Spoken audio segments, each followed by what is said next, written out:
नीलातुङ्गस्तनगिरितटी सिंहमुखोऽद्य कृष्णं पराध्यं स्वं श्रुतिसदशिरसिद्धमध्यापयन्तीं स्वोच्छिष्टायां श्रीकृष्णसंज्ञाबलात् कृत्यभुङ्क्ते गोदा तस्यै नमैदमिदं भूयैवास्तु भूयः विशन्तु मे देव सदा त्वदीयाः दयान्तरङ्गान्तराकटाक्षाः श्रोत्रेषु पुंसामृतं चरन्ति सरस्वतीं संस्कृतकाम्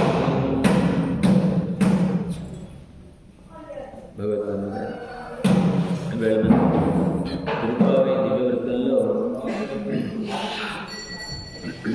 నిన్నటి రోజున మనందరం కలిసి తిరుమలకి అమ్మ మంగళాశాసనం చేయించింది. మనందరి చేత కూడా జ్ఞానదశ ముగిసి ఆ జ్ఞానమే ప్రేమగా మారి నిరంతరమైనటువంటి ప్రేమ. ఎలాంటి ప్రేమ అంటే పిల్లతల్లినవద్దు ధారు నందివద్దు అంటారు. అంటే భగవంతుడి మీద మనకి ఎలాంటి ప్రేమ అంటే భక్తి అండి. భక్తి అంటే ప్రేమ అంటే ఇష్టం అనే దానికి పర్యాయ పదాలు. నాకు ఇష్టం అండి, ఎందుకు ఇష్టం నీకు అంటే నాన్న నచ్చిన గుణాలేమో నీకు ఇష్టమైనవి కాబట్టి ఇష్టం. ఆ ఇష్టమైనటువంటి దాన్ని ఏం చేస్తాము, తదేకంగా దాని మీదే చేసి పెట్టుకుని ఆ అనుభవాన్ని సాగిస్తుంటాం. దాన్ని మనం వ్యామోహం అంటాం, దాన్ని ప్రేమ అంటాం. దానికి రూపం మారిస్తే భక్తి అంటాం. ఆ భక్తిని ఇంకా కొంచెం ముందుకు తీసుకెళ్తే పరమా భక్తి.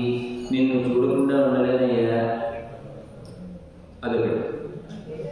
నిన్ను చూడకుండా ఉండలేను, నిన్ను ఆ సందర్భంలో ఏదైనా విలంబం కలిగితే అంటే ఏమాత్రం ఆటంకం కలిగినా కూడా నీ యొక్క వైభవాన్ని దర్శించేటువంటి నేను ఆ మధ్యలో ఆటంకం కలిగినప్పుడు అవసరమైతే నేను ప్రాణాలైనా కూడా కోల్పోతానేమో జ్ఞానం కలిగినడానికి పరమాభక్తి అని అంటారు. మన గోపికలకి అంటే గోపికలకి కూడా వీళ్ళది అతిశయించినటువంటి ప్రేమ అంటారు. వాళ్ళు చేసినటువంటి మంగళాశాసనం నిన్న 6 రకాలుగా చేశారు కదండి. ఆ 6 రకాలుగా మంగళాశాసనం చేస్తే ఆ ప్రేమే ఎలాంటి ఆ మంగళాశాసనమే ప్రేమేక పూర్వకంగా ఉంది అని చెప్పి చెప్తారనమాట. ఈ ప్రేమ అనేటువంటిదే లేదా ఈ భక్తి అనేటువంటిదే, భక్తి అంటే ముక్తికి సాధనం అని చెప్తారు కదండి. కాబట్టి భక్తి అంటే ఏంటి, ప్రీతిపూర్వకంగా పరమాత్మని ధ్యానం చేయడం, ఇష్టంగా పరమాత్మని ధ్యానం చేయడమే భక్తి అని చెప్తున్నారు. నారదునికి కొంచెం గర్వం ఉండేది. ఏమిటా గర్వం అంటే నేనే పరమాత్మ ఎందు భక్తి కలిగినటువంటి వాడిని అని. ప్రహ్లాద, నారద, పరాశర, పుండరీక, వ్యాస, అంబరీష, శుక, సౌనిక వీళ్ళందరూ కూడా పరమాత్మ ఎడలో ఉన్నటువంటి భక్తిభావం కలిగినటువంటి భాగవతోత్తములు అనమాట. వాళ్ళందరూ కూడా నిరంతరము పరమాత్మను ధ్యానం చేస్తుండేటువంటి వాళ్ళు. నారదుడు కూడా పరమాత్మ మీద భక్తి, అపరిమితమైనటువంటి భక్తి. వాళ్ళందరిలో కన్నా నాకే భక్తి ఎక్కువ అనేటువంటి కొంచెం లోపల కించిత్కారం అహంకారం అనమాట. అది పరమాత్మకు తెలిసింది. సరే, నారదుని ఎలా వదిలేస్తే చక్రవర్తిలాగా తయారవుతాడు అన్నట్టుగా కొంచెం అహంకారం తగ్గించాలి కదా అని చెప్పేసి ఒకరోజు ఏం చేశాడంటే మధ్యలో పడుకున్నాడు. తనకి గుడ్డు చుట్టాడు. ఎందుకు చుట్టారు? తనకు కూడా విపరీతమైన తలలోకి వస్తాయి కదా, తట్టుకోలేకపోతే అవన్నీ పూసేసుకొని తనకి గట్టిగా గుడ్డు కట్టేసుకొని మనం కింద నుంచి పై గుడ్డు కట్టుకుని పడుకుంటాం కదా. కృష్ణ పరమాత్మ కూడా అలా పడుకున్నట్ట. అంత దూరం నుంచి ఎవరు వస్తున్నారు? నారద మహర్షి వచ్చారు. ఆ వచ్చినటువంటి స్వామి చూశారు. నేను వణికిపోతున్నట్టు తను కృష్ణ పరమాత్మ. ఏం స్వామి, ఏంటి, ఏమైంది? ఏం చెప్పన్నారు? చచ్చే తలనొప్పిగా ఉంది, ఎన్ని మందులు వాడా తగ్గలేదు, ఎంత ప్రయత్నం చేసినా కూడా తలనొప్పి తగ్గలేదే అన్నట్టు. అదేమిటయ్యా, వైద్యుడు అని పేరు స్వామికి. వైద్యుడైనటువంటి వాడికి నీకు మందు దొరకపోవటం ఏంటయ్యా? భేషజం భిషక్ అని అంటారు. భిషక్ అంటే వైద్యుడే, భేషజం అంటే మందు. వైద్యుడు వైద్యం చేయగలిగినటువంటి వాడు ఆయనే, మందు అయినటువంటి వాడు కూడా ఆయనే. మరి నీకు మందు దొరకపోవడం ఉంటాయా అంటే ఏమన్నా నవలు కావటం లేదండి. మరి ఏమిటి దీనికి నొప్పి తగ్గడానికి మందు ఎక్కడ దొరుకుతుంది అని అన్నారు. ఏం లేదయ్యా, నా పరమ భక్తులైనటువంటి వారి యొక్క ఆ పాద ధూళి ఉంటుంది చూసావా, అంటే పాదాలను అంటుకునేటువంటి మట్టి ఉంటుంది చూసావా, ఆ మట్టి తీసుకొచ్చి నా శిరస్సును పూసుకుంటే నాకు తగ్గుతుందయ్యా, మందు చెప్పాట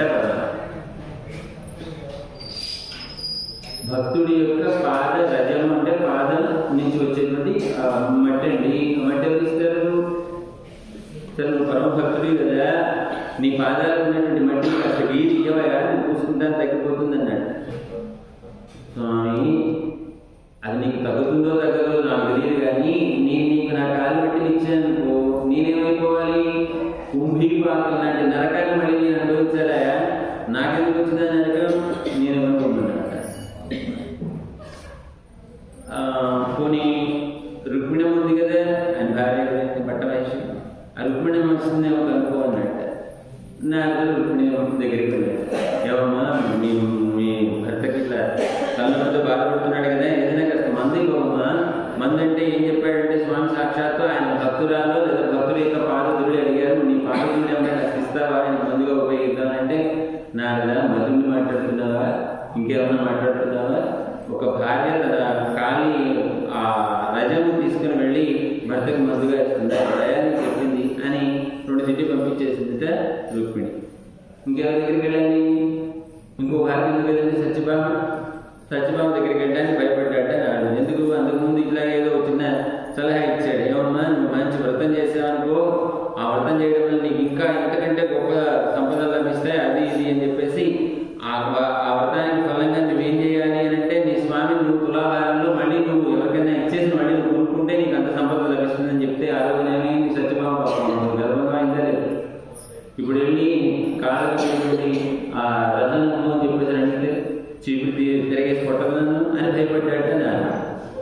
ఏమయ్యా నా వల్ల కనిపించలేదు, ఏం చేయమంటారు? ఒక పని రేపల్లో ఉన్నారే గోపికలు అందరూ ఉన్నారు కదా, వాళ్ళ దగ్గరికి పోయి వాళ్ళకి చెప్పు, వాళ్ళని అడుగు, వాళ్ళు ఇస్తారేమో తీసుకుంటారా అన్నట్ట కృష్ణభగవాన్.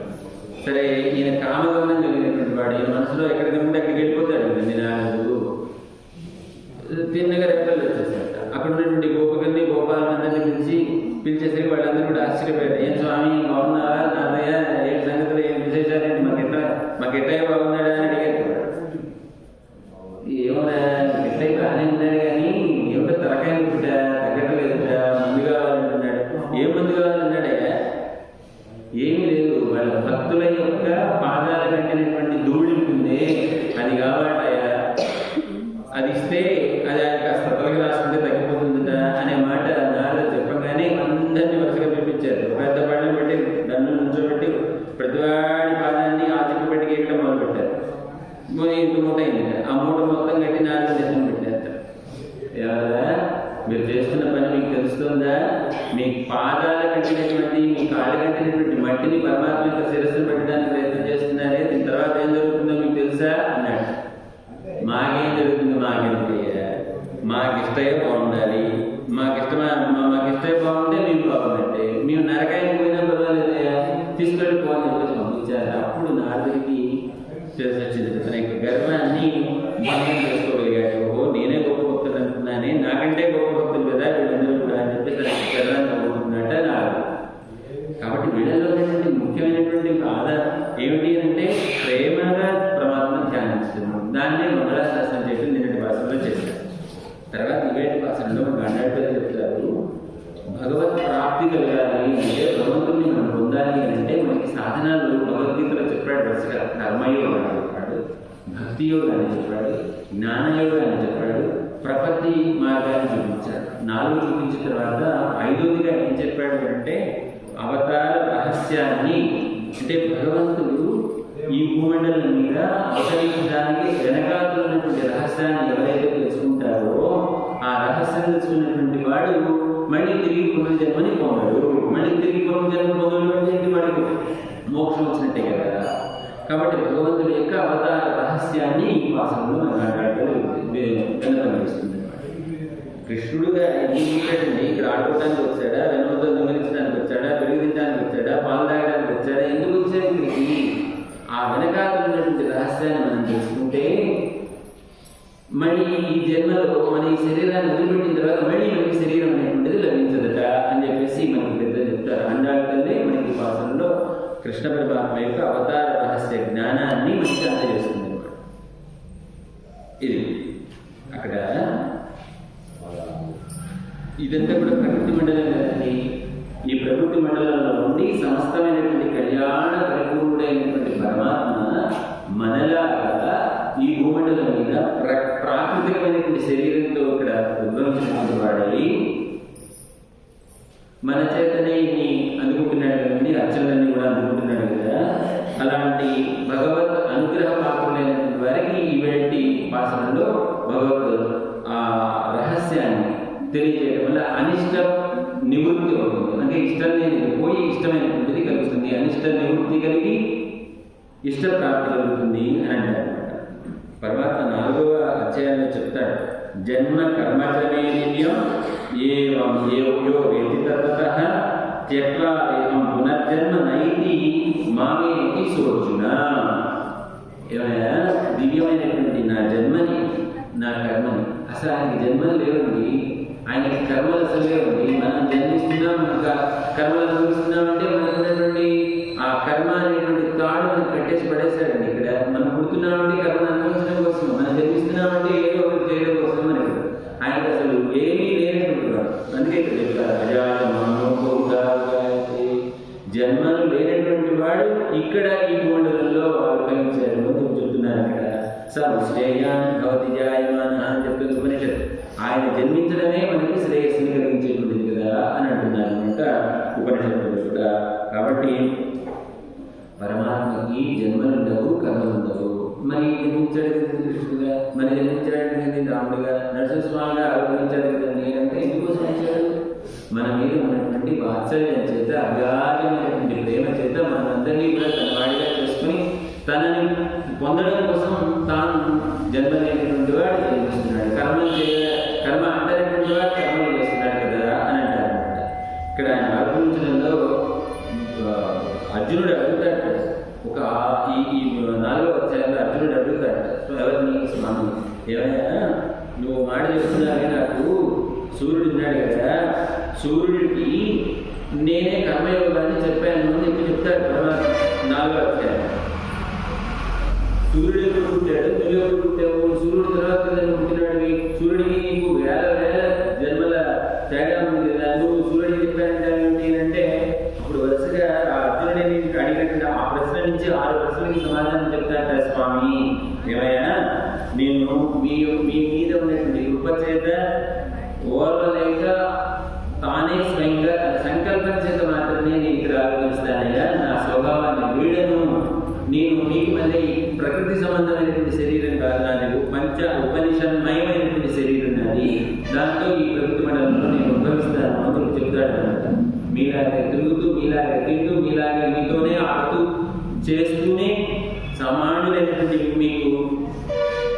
మీతోనే చేరుంటాను. అయితే మీ అందరికీ కూడా మీతో ఉన్నాను కనుక నా అవతార విశేషం ఏదో తెలియదు మీకు అని అంటున్నాడు. కాబట్టి ఎవరైతే నేను మీతో చేరి ఈ విధంగా తింటూ తిరుగుతూ మీతో తిట్టా ఇలాగా ఉంటున్నానో, నా అవతారాన్ని వెనకాలన్నటువంటి రహస్యాన్ని ఎవరైతే తెలుసుకుంటారో వాళ్ళు మళ్ళీ ఈ శరీరాన్ని విడిన తర్వాత మళ్ళీ జన్మని పొందరు, అంటే మోక్షాన్ని పొందుతారు అని చెప్పేసి చెప్తున్నాడు అనమాట పరమాత్మ.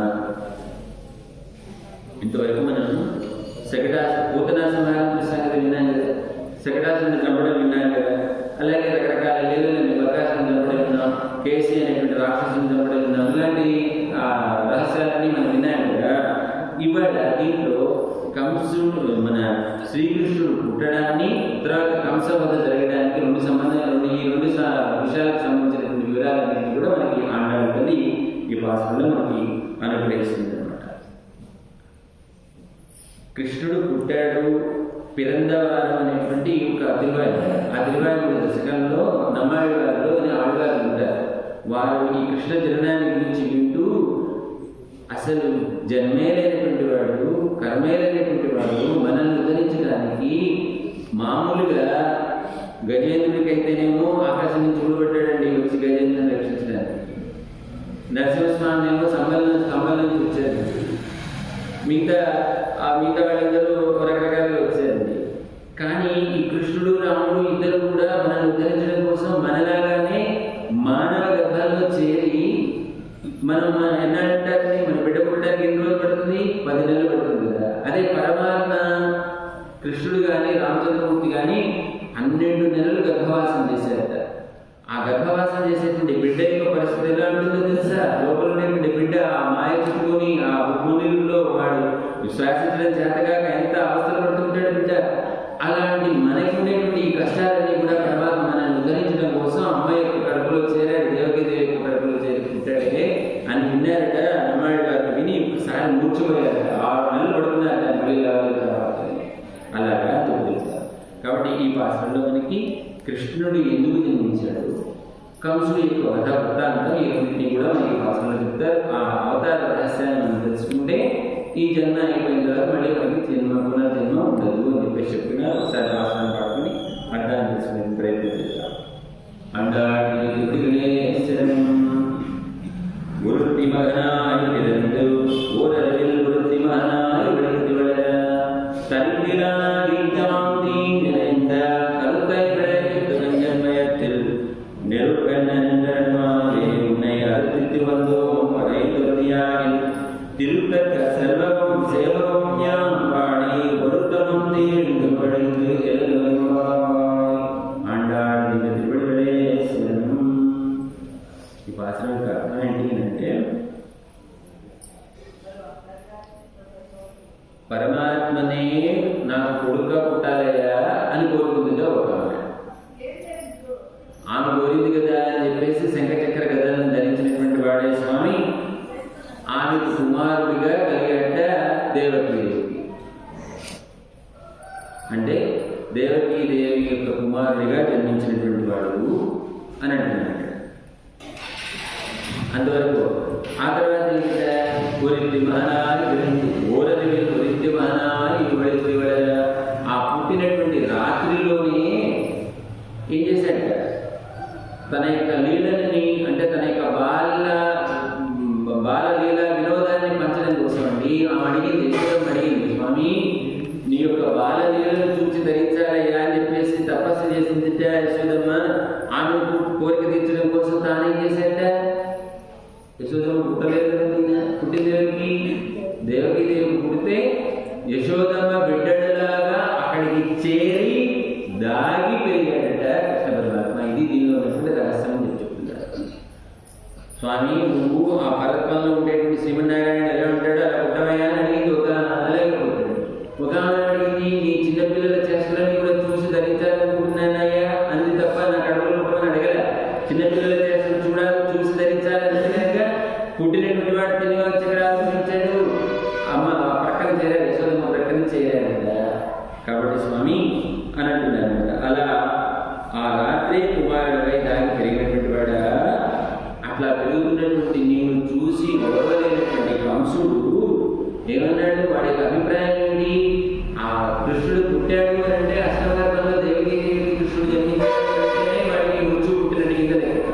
నారదాదులందరూ కూడా వెళ్ళి చెప్పారు, అరే నీ యొక్క శత్రువు రేపలలో పెరుగుతున్నాడు రా అని చెప్పిన దగ్గర నుంచి కంసుడికి భయం పుట్టుకుని ఏదో విధంగా అయినా సరే ఆ కృష్ణుడిని లేకుండా చేయాలి అని చెప్పేసి ఎంతమంది రాక్షసులను పంపించి కృష్ణుడిని లేకుండా చేశాడు, చేయాలని ప్రయత్నం చేశారు. అంటే కృష్ణుడినే లేకుండా చేయాలి అనేటువంటి ఆ మనసులో పెట్టుకున్నటువంటి ఆ భావాన్ని కృష్ణుడు ఏం చేశాడంటే ఆ భావాన్ని తీసుకెళ్ళి మళ్ళీ ఆ కంసుడి యొక్క ఆ పొట్టలోనే పెట్టేసి వాడిని లేకుండా చేశాడు కదా అని అంటున్నాను. అలాంటి ఆ కంసుడినే చంపినటువంటి నిన్ను ఆశ్రితనామం కలిగినటువంటి వాడుగా నిన్నే మేము కోరి వచ్చాము అని అంటున్నాడు.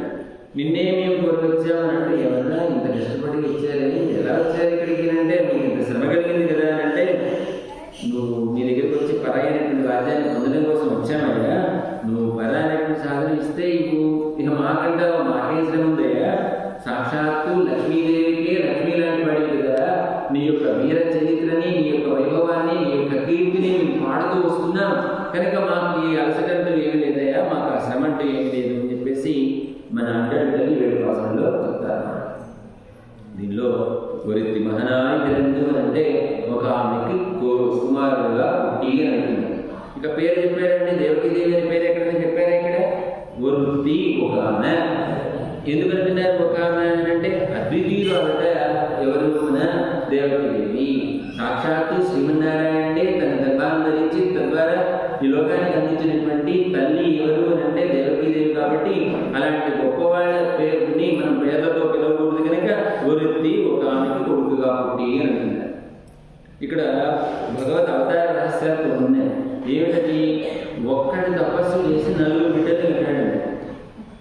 నలుగురు తపస్సు చేస్తే ఒకడు పుట్టాడు. ఇది రహస్యం. ఒక్కడి తపస్సు చేసి నలుగురు పుట్టడం అంటే ఏంటండి? దశరథ మహారాజు గారు అనేక యాగాది కర్తలు చేసి పుత్రకాన్యసి చేస్తే ఎవరు పుట్టారండి?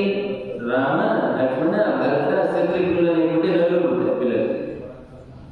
నలుగురు తపస్సు చేస్తే ఒకడు పుట్టాడు. నలుగురు ఎవరు తపస్సు చేశారు? దేవకి, వసుదేవుడు, యశోద, నందులు. వీళ్ళు నలుగురు తపస్సు చేస్తే ఎవరు పుట్టారు? కృష్ణుడు పుట్టాడు కదా. అంటే కృష్ణ జన్మ యొక్క వృత్తాంతాన్ని ఇక్కడ మనకి చెప్తున్నారు అనమాట. భగవత్ అవతారాన్ని తల్లిగా కలిగినటువంటి వాళ్ళు ఎవరు అంటే దేవకి దేవే ఈయన అసమాన్యురాలు అంటారు. ఈయన అద్వితీయమైనటువంటిది అంటారు. ఎందుకంటే ఏకమేవ అద్వితీయం అంటే అద్వితీయమైనటువంటి కారణతత్వం తన గర్భంలో నిర్మించినందుకు దేవికి ఎంత గొప్పతనం వస్తుందంటే అందుకని ఆమె ఏమంటారంటే ఒరుటి అని పిలుస్తున్నారు. సర్వలోకాలకి తండ్రి ఆయనే, తల్లి ఆయనే. అలాంటి వాడు తనకి కొడుకుగా పుట్టాడు అనేటువంటి భాగ్యాన్ని పొందినటువంటిది ఎవరు అంటే దేవకి దేవి కదా అని చెప్పేసి చెబుతున్నాడు. పరమాత్మ దేవకి పుత్రుడిగా పుట్టడమే తాను ప్రయోజనంగా భావించాడు కనుకనే దేవకి దేవి గర్భాన్ని పడి దేవకి పుత్రుడిగా ఆవిర్భవించాడు కృష్ణ పరమాత్మ అంటారు. అలాంటి భాగ్యశాలి నుండి దేవకి దేవి పుట్టినవాడు అనడంలో ఎంత ఆశ్చర్యం అవుతున్నారు. జన్మరాహిత్యం లేనటువంటి వాడు, కర్మరాహిత్యం లేనటువంటి వాడు మన కోసం తాను కూడా గర్భవాసాన్ని క్లేశాలన్నింటినీ కూడా భరించాడే స్వామి అని అంటాడు.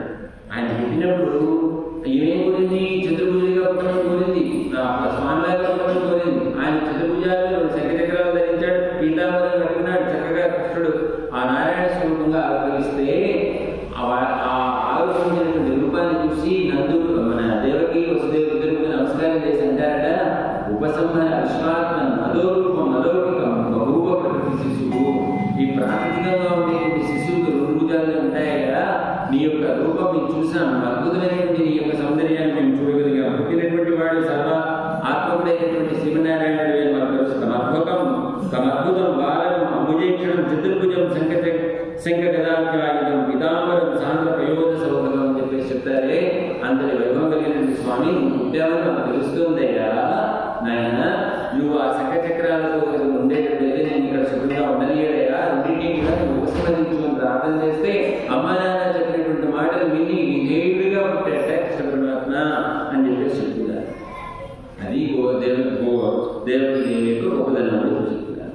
ఓరవిల్ ఒరిత్తి మహనాయ్ ఒరిత్తి వలర. అదే రాత్రి మరొక ఆమె గుడ్డడిగా చేరి దాగి పెరిగినటువంటి వాడు వీరవుదా అని అంటున్నారు. సామాన్యంగా మన సంసారంలో ఎవరైనా బిడ్డలు పుట్టినప్పుడు మనం ఏం చేస్తామండి? ఏదో పుట్టిన తర్వాత ఆనందాన్ని పంచుకోవడం కోసం నలుగురికి తెలియజేసి ఏదో ఉత్సవంలాగా చేసుకుంటాం కదండి. కానీ ఆ భాగ్యం దేవికి లభించలేదు అని చెప్పి చెప్తారు. కృష్ణ పరమాత్మ దేవకీదేవి కడుపు పుట్టినప్పటికీ కూడా కళ్ళు తెరవలేదంట, కళ్ళు తెచ్చాడేమో. మా దాని అంటారు పుట్టగానే ఏడుస్తారు కదా బిడ్డ. ఆ తర్వాత ఏం జరుగుతుంది? బిడ్డ పుట్టిన తర్వాత ఏడుస్తాడు, అమ్మ పాలు కోసం తడుకుంటుంటాడు కదా. ఇవి రెండు చేయలేదు కృష్ణ పరమాత్మ దేవకీదేవి పుట్టినప్పుడు. ఎందుకంటే ఇక్కడ చెప్తారు అన్నమాట, నాయకు కుడలకు నరుని తోంగాదు అంటారు. ఒక కుక్కకి బాగా కాచినటువంటి నెయ్యి పోసి అన్నం కలిపి పెట్టామనుకోండి, ఆ కుక్క అన్నం తిన్న తర్వాత ఏం చేస్తుంది? అది ఇముడ్చుకోలేదు కడుపులో, ఏం చేస్తుంది? బయటకెళ్ళి కక్కేస్తుంది. అలాగా ఈ కంసుడు అనేటువంటి కుక్క ఏలుతున్నటువంటి ఆ మధురా నగరం అంతా కూడా రజోగుణంతో ఉన్నటువంటిది కదా. రజస్సు ఎక్కడ ఉంటే ఆయన ఎక్కడ ఉండేది? పరమాత్మ ఎక్కడ ఉంటాడు? సత్వగుణం ఎక్కడైతే ఉంటుందో అక్కడ చేరుతాడు. కనుక తాను ఎక్కడికి వెళ్ళాడట? అదే రాత్రి వెళ్ళి యశోదమ్మ పక్కన చేతి పడుకున్నాడట. పడుకుని అక్కడికి వెళ్ళిన తర్వాత ఒకసారి పేరు మరి కాకేసేస్తుంది, ఏడ్చాడు. అప్పుడు పిల్లాడు పడినట్టుగా అప్పుడు వచ్చాడు. ఒక్కసారి ఆ రేపల్లంతా కూడా ఉలిక్కి పడింది. అంటే ఆ కృష్ణ ఆవిర్భావం జరిగిందని. అప్పుడు అమ్మ యశోదమ్మ యొక్క స్తనాలు కట్టుకుని ఆ పాలన తాగాడండి కృష్ణుడు. చూసారా ఎంత వాత్సల్యం పరమాత్మకి కృష్ణ పరమాత్మకి అని అంటున్నాను. అసలు ఆ కృష్ణుడిని కొడుకుగా పుట్టించినటువంటి దేవకీదేవి ఎంత గొప్పదో, కృష్ణుడిని పెంచినటువంటి యశోద ఎంత గొప్పదో, కృష్ణుడు పుట్టినటువంటి ఆ రాత్రి కూడా అంత గొప్పది అని చెప్పేసి చెప్తారు. ఎందుకంటే మనకి కృష్ణుడు అవతరించినటువంటి రాత్రి కదా. ఈ ప్రకృతి మండలంలో చెరసాలలో ఉన్నటువంటి తల్లిదండ్రుల యొక్క ఆ సంఖ్యలను విడగొట్టినటువంటి రాత్రి కదా, కృష్ణ పరమాత్మ ఉదయించినటువంటి రాత్రి కదా, యమున దారి ఇచ్చినటువంటి రాత్రి కదా, చీకటిని పోగొట్టి వెలుగుగా అయినటువంటి ఆ శివనారాయణ స్వరూపం కృష్ణుని మనకు అందించినటువంటి రాత్రి కదా అన్నట్టు ఆ రాత్రిని కూడా పొగుతారు మన అమ్మ. కాబట్టి పుట్టించోట ఆనందంతో ఒక రాత్రి కూడా అక్కడ గడపలేకపోయారు స్వామి అంటున్నారు. ఇక్కడ మనం పుట్టాము అంటే పరమాత్మ నుంచి మనం దూరంగా జరిగి వచ్చినట్టు. పరమాత్మ పుట్టాడు అంటే మనతో పాటు చేరి మన యొక్క కష్టాన్ని యోగక్షేమాన్ని వహించడం కోసం వస్తున్నాడు. కాబట్టి ఆయన పుట్టాడు కనుకనే దేవకి వసుదేవుల యొక్క కార్యదర్శులు పోయాయి. కాబట్టి ఆయన కూడా ఇలా జన్మించడం చేత మనకు ఉండేటువంటి కర్మబంధాలన్నీ కూడా పోతాయి అని చెప్పేసి ఆనందపడతారు అనమాట. శైశవం అంటే చిన్నపిల్లవాడి దగ్గర నుంచి సుమారుగా 16 సంవత్సరాల పాటు యశోదమ్మ దగ్గర పెరిగాడండి కృష్ణ పరమాత్మ. ఎన్ని లీలలు చూపించాడండి కృష్ణ పరమాత్మ. అసలు ఆనందానికి అంటుందా? పొద్దునే లేపి స్నానం చేయించి ఇంకా నన్నుద పెట్టి చది మూట కట్టి ఆ గోడల్ని వెళ్ళి అక్కడికి వెళ్ళి మేపుడానికి పంపిస్తే ఈయన వెళ్ళేవాడు. వెళ్ళిన దగ్గర నుంచి మనసంతా ఆమె మీద ఆయన మీద ఉండేది. వచ్చిందాకా గడప కూర్చుండేది. సాయంత్రం అయ్యేసరికి వచ్చేటప్పుడు ఏం చేసేవాడు? ఈ ఆవులు కదండి వెళ్ళేటప్పుడు ఆవు గిట్టలతో లేచినటువంటి ఆ ధూళంతా కూడా ఈ శరీరం అంతా పడేది. అసలే నల్లడిపాడు. అక్కడ ఉన్నటువంటి ఆ ఎర్రటి రజస్సంతా కూడా ఇంటికి పడేది. ఎలా ఉండేవాడు? రంగు మారిపోయేవాడు కృష్ణుడు, ఎర్రగా మారిపోయేవాడు. అలా వస్తున్నటువంటి ఆ తల మీద పడినటువంటి ఆ ఎర్రటి రజస్సును చూసి ఆనందపడిపోతుంటే యశోదమ్మ, నా అంత భాగ్యవంతులాగా ఎవరైనా ఉన్నారా అని ఆనందపడుతుంటా యశోదమ్మ. నాకు సమానమైనటువంటి తల్లి ఉంటుందండి అని గర్వపడుతుంది. అందుకని ఆమె అన్నారు వరతి అని అన్నారు. ఆమెకున్నటువంటి అదృష్టమే నందుడికి కూడా కృష్ణుడికి తండ్రిని చేసింది అని చెప్పేసి చెప్తారన్నమాట. యశోదని చేపట్టడం వల్లనే కదా ఆ కృష్ణుని బిడ్డగా పొందాడు నందుడు అని చెప్పి చెప్తున్నారు అన్నమాట. ఇక్కడ ఉయ్యలో ఒకటి ఊపుతున్న సందర్భంలో అవి వచ్చిన వాడు ఊరుకోరు కదండి, ఏదో మాట్లాడుతుంటారు కదా కృష్ణుని. కాస్త మాటలు వచ్చేటువంటి రోజు అమ్మే అనేది నా పేరేంటి చెప్పు, నా పేరేంటి చెప్పు అని అడిగేది యశోదమ్మ. ఈ కృష్ణుడికి వచ్చిన మాటలతో ఏమైనా ఉంటా యశ్ యశ్ అనేవాడు. యశ్ అంటే ఏంటి? యశ్ అంటే శ్రేయస్సు అని. లేదా ఆ యశోదమ్మ పేరు కదండి మనకి కీర్తినిచ్చేటువంటిది అని కదా అంటే. సో యశ్ యశ్ అనే ఆ రెండు భాగాలు అక్షరాలు కలిగేసరికి కృష్ణుడికి మా ఆనందం వేసేది, యశోదమ్మకి ఆనందం వేసేది. ఇక వారం రోజుల పాటు ఉత్సవాలు చేసేది. అంతే పిల్లలు పుట్టిన తర్వాత వాడు ఏం చేస్తాడు? 3 నెలలకు వచ్చేసరికి తీసుకుంటుంటాడు చేతులు. ముద్దుగుడుములు ఇవ్వాలని ముద్దుగుడుములు పేరెంట్ చేస్తారు. ఆ తర్వాత ఇంకో 2-3 నెలలకి వాడు గోలు పడతాడు. గోలు పడుతున్నాడు అని చెప్పేసి ఏం చేస్తారు? బొబ్బట్లు పేరెంట్ చేస్తారు. అలా లేచి మెల్లిగా నడవడం మొదలుపెట్టిన తర్వాత ఏం చేస్తారు? అడుగు నడవడుతూ నడుస్తుంటాడు కదా, అందుకని అడుగు అరిసెలు వేస్తారు. ఇలా ఉత్సవాలు చేసుకుంటారు కదా. ఇప్పుడు లేదు. అలాగా ఈ యశోదమ్మ కూడా వచ్చిన మాట బయటకు వస్తుంటే కృష్ణుడు నుంచి ఆనందపడిపోతే ఉత్సవం చేసేది. వారం రోజుల పాటు ఆ ఊళ్ళో ఎవరిలో కూడా పోయాలని లేదు. మొత్తం అందరూ ఇక్కడే వచ్చి ఇక్కడే తిని ఇక్కడే ఆనందాన్ని గడపాల్సిన పరిస్థితి ఉండేది. అంత గొప్పతల్లి యశోదమ్మ. ఉయ్యాల పడుకున్నటువంటి కృష్ణ పరమాత్మని ఈ వచ్చినట్టు వాడు ఊరుకోండి కదండి, ఇడుగులు ఏదో అంటానా మీ నాన్నగారు ఎవరు అని అడిగితే కృష్ణుడు వచ్చి దాని మాటల్లో నందుల వైపు చూపించి నందగోపులు గారు అన్నప్పుడు ఆ నందగోపుడు పడేటువంటి ఆనందం ఎంతటి ఆనందం అండి. దేవకీదేవి అనుకుంటుంది, అయ్యో నంద యశోదలకు దక్కినటువంటి అదృష్టం మాకు దక్కలేదే మీకు అన్నప్పటికీ కూడా అని బాధపడేది దేవకీదేవి. అలాగా ఇక్కడ చూడండి, కంసుడు ఎప్పుడో పోయాడు. కంసుడు ఎప్పుడో పోయినప్పటికీ కూడా అమ్మ ఇప్పుడు కదా కీర్తిస్తుంది ఈ పాసనంలో. ఆ కంస భయం చేత ఆ బిడ్డ ఎవరి బిడ్డగా పుట్టాడో ఎవరి బిడ్డగా పెరిగాడో అనేటువంటిది కూడా బయటికి చెప్పడానికి ఇష్టం లేక వృత్తి మహాయుడు వృత్తి మహాయుడు అని చెప్పింది ఏనంట. యశోదమ్మ కృష్ణ పరమాత్మ చూడడానికి వచ్చినటువంటి ప్రతి వాళ్ళు కూడా ఏమండి, ఏమా మీ అబ్బాయి ఎప్పుడు పుట్టాడు, మీ అబ్బాయి ఏ నక్షత్రంలో పుట్టాడు అని అడిగేవాడు. ఎందుకంటే ఆ రోజుల్లో అవిచార హోమాలు జరిగేవి. విచారపడి అలాంటి చేసేవాడు. వాళ్ళకి నచ్చలేటువంటి వాళ్ళు ఎవరైనా జరిగితే వాళ్ళని నాశనం చేసేటువంటి కుతతులు కూడా ఉంటారు. భయపడిపోయి యశోద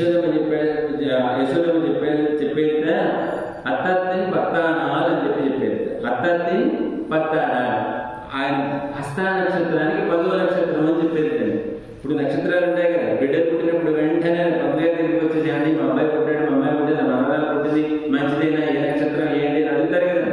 అడిగినప్పుడు వాళ్ళు చెప్తారా మంచి నక్షత్రంలో పుట్టారమ్మా, ఇబ్బంది లేదు, లేదు దీని దగ్గర స్నానం చేసుకుని చెప్తారు కదా.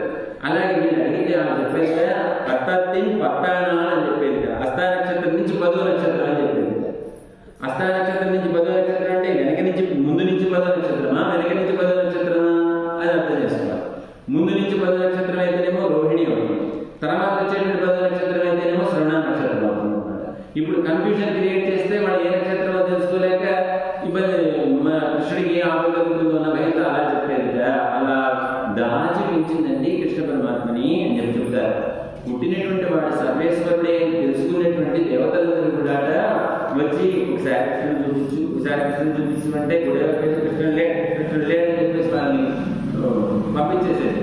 వీళ్ళందరూ కూడా ఆయన ఎక్కడికో బయటకు రాకపోతాడా, ఆయన చూడకపోతామని చెప్పి జాగ్రత్తగా వరుసగా వచ్చి ముఖ్యం చూసుకుంటేవాడు కృష్ణుడు యశోదమ్మ ఇంటి దగ్గరికి వచ్చి. అలా పెంచి పోషించిందిట అమ్మ. కాబట్టి కృష్ణుడికి ఎంతమంది తల్లులు అంటే 2 తల్లులు కదా. ఎవరా తల్లిదండ్రులు? దేవకీదేవి, తర్వాత రెండవ యశోదమ్మ. ఈమె పెంచిన తల్లి, ఆమె కన్న తల్లి కదా.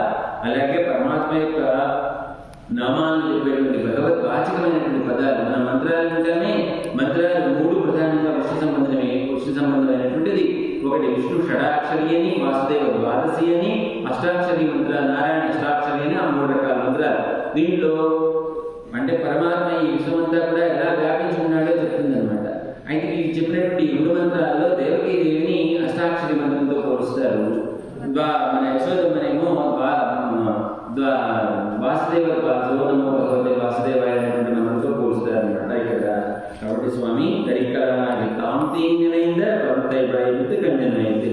ఓర్వలేనటువంటి ఆ కంసుడిని కీడు తలపెట్టాడు, కీడు తలపెట్టి కృష్ణుని లేకుండా చేయాలి అని పూతనని మొదలు పెట్టుకుని చివరికి ఆ కేసి అనేటువంటి రాక్షసుల దాకా పంపించి వాడు వెళ్ళకాక ఆ రేపల్లో ఉన్నంతకాలం కృష్ణుని నేనేం చేయలేను, వాడిని నా దగ్గరికి పిలిపించుకొని ఇక్కడే నేను కృష్ణుని సంహరించాలి అని ప్లాన్ వేశారు కదండి. ఆ పిలిచాడు. ఆ వస్తున్నప్పుడు ధనుజాకి నిమిత్తంగా కృష్ణ బలరాములు కూడా ఇద్దరు వస్తున్నారు. ఆ వచ్చే నదులలో ప్రయాణమైనటువంటి ఏనుగుని ఏర్పాటు చేశాడు. మగం ఎక్కినటువంటి ఏనుగు వదిలాడు దాని మీద స్వామిని. ఆ ఏనుగుని చంపేశాడు స్వామి. ఆ తర్వాత మళ్ళీ కృష్ణుడికి మళ్ళీ వాడికి బతుకుండకూడదని చెప్పేసి ఇంకేం చేశాడు, ఆ ముష్టికాసుడు చాణుడు అనేటువంటి మల్లయుద్ధం చేసినటువంటి వాళ్ళని పెట్టి మల్లయుద్ధాన్ని పెట్టాడు కృష్ణుడికి. అంటే మల్లయుద్ధంలో కృష్ణుడిని చంపేయాలి అనుకుంటున్నాను. కానీ వీడికి ఎంతసేపు కృష్ణుడిని లేకుండా చేయాలి అనేటువంటిది దుఃఖంగా కడుపులో పెట్టుకుని పెరుగుతున్నటువంటి వాడు. అలాంటి వాడి యొక్క అభిప్రాయాన్ని పరమాత్మ ఏం చేశారు, ఇదంతా కూడా చూస్తున్నటువంటి ఆ మధురలో ఉన్నటువంటి గోపికలందరూ కూడా, ఉన్నటువంటి స్త్రీలందరూ కూడా అయ్యో చిన్నపిల్లవాడైనటువంటి కృష్ణుడికి ఎంత ఆపవస్తుందో కదా, ఎలానా అని వాళ్ళ కడుపులో ఒక మంట పెట్టినట్టుగా అయిపోయింది. ఆ తన ఆశ్రితులైనటువంటి వారి, తన భక్తులైనటువంటి వారి కడుపులో ఆ పెరిగినటువంటి ఆ మంటనే తీసుకొచ్చి ఏ విధంగా అయితే కృష్ణుడు ఆ కంసుడి యొక్క పొట్టలో పెట్టేసి వాడిని లేకుండా చేశాడు కదండి. అంటే కంసం వల్ల చేశాడు కదండి అంటుంది ఇక్కడ. అంటే ఏ విధానం ప్రపంచంలో తాము సదైవ విధానం. పూతనేముంది, కృష్ణుడు లేకుండా చేయాలనుకుంది. చివరికి ఏమైంది, ఆమె లేకుండా పోయిందా లేదా, శకటాసుడు లేకుండా చేయాలి వచ్చాడు, శకటాసుడు కృష్ణుడు లేకుండా చేయాలి. చివరికి వాడు కూడా లేకుండా పోయాడు కదా. అలాగే కంసుడు ఏమనుకున్నాడు, కృష్ణుడు లేకుండా చేయాలనుకున్నాడు. ఆ కృష్ణుడు కూడా లేకుండా చేసేసాడు కదా. చేసేసి ఆ తనను ఆశ్రయించినటువంటి తన రామభక్తులైనటువంటి వాళ్ళందరినీ కూడా రక్షించినటువంటి పరమాత్మ కృష్ణ పరమాత్మ కదా అని చెప్తారు అక్కడ.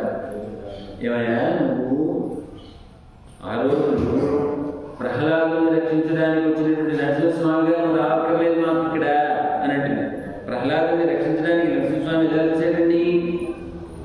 ఆయన అడిగాడు విధంగా, కదా నీ హరి ఇక్కడున్నాడా, అక్కడున్నాడా, ఎక్కడున్నాడు అని చెప్పేసి చూపిస్తావా, నీ హరిని చూపిస్తానని అడిగాడు.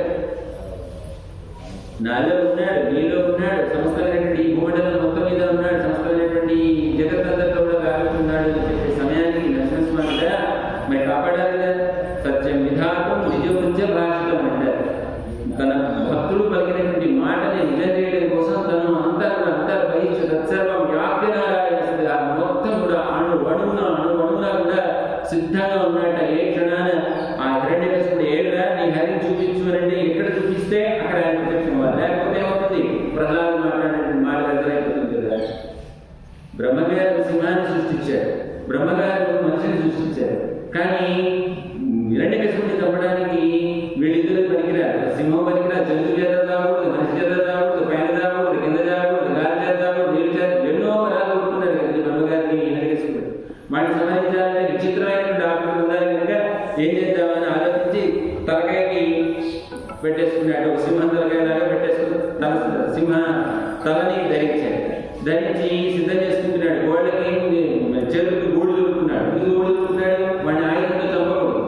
గోల్డ్ అనేటువంటి ఆయుధాలు కాదు కాబట్టి మంచి వాడేటువంటి గోల్డ్ దొరుకుతున్నాడు. ఆ తగిలించుకునే టైంకి వీడి హిరణ్యకశిపుడు అడిగారా, నీ స్తంభం చూపించగలవా అని చెప్పేస్తున్నాడు. ఉంటాడు.